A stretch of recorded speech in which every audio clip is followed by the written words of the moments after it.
তুমি বুয়েট অ্যাডমিশন টেস্টে ফার্স্ট হবা, এটা কি এক্সপেক্ট করছিলে কিনা?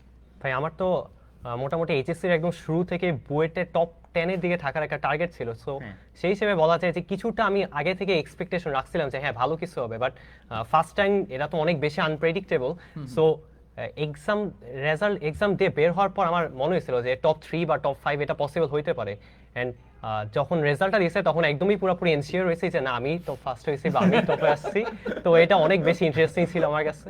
আচ্ছা, তোমার কাছে একটা প্রশ্ন হচ্ছে, তোমার অন্যান্য গুলাতে র্যাঙ্কিং যেরকম আসছে, তুমি আমাকে বলছো মানে ডিউতে তোমার 80 তোমার 80 র্যাঙ্কিং আসছে। সো মানে ওটা দেখে কি কোনোভাবে ভয় পেয়ে গেছিলা কিনা যে আসলে বুয়েটে টপ 10 এর দিকে আসবে না? আহ, আমার এইচএসসি লাইফের শুরু থেকে প্রিপারেশন না পুরোপুরি রিটেন বেস ছিল। হ্যাঁ, আচ্ছা আচ্ছা। অ্যান্ড আমি এমসিকিউ এর প্রতি অনেক বেশি অবহেলা করছিলাম। বোর্ডের এমসিকিউ হোক, অ্যাডমিশনের এমসিকিউ হোক, ইভেন ইঞ্জিনিয়ারিং যে এমসিকিউ গুলো আছে এগুলো আমি ঠিকঠাক প্র্যাকটিস করতাম না, মানে একবার করে ছেড়ে দিতাম, বোরিং লাগতো আমার কাছে এমসিকিউ। তো এই কারণে দেখা গেছে যে যতগুলো একটা বিষয় জি ভাই, আমাদের বছর আমরা একটা ইঞ্জিনিয়ারিং এমসিকিউ বই আনছিলাম যেটা আর যেটা কাজে লাগে নাই ভাই।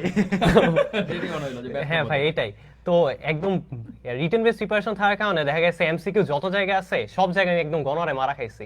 এক্সামে তো দিছিলাম খালি ডিউতে আর হচ্ছে রুয়েটে। সো ডিউতে র্যাঙ্ক আসছে যে 80 আর রুয়েটে র্যাঙ্ক আসছে যে 26। আর প্রথমেই তো একদম এগুলা রেজাল্ট পাবলিশ করছেন, বুয়েটেটা রেজাল্ট দিছে একদম সবার লাস্টে।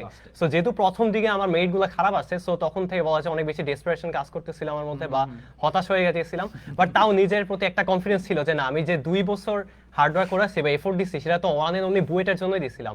সো এদিকে আল্লাহর প্রতি ভরসা ছিল যে হ্যাঁ ইনশাল্লাহ কিছু একটা হবে বুয়েটে, হয়তো টপ কোন একটা র্যাঙ্ক পসিবল। সো এদিক থেকে আল্লাহর প্রতি অনেক বেশি গ্রেটফুল আমি, আলহামদুলিল্লাহ সবকিছুর জন্য।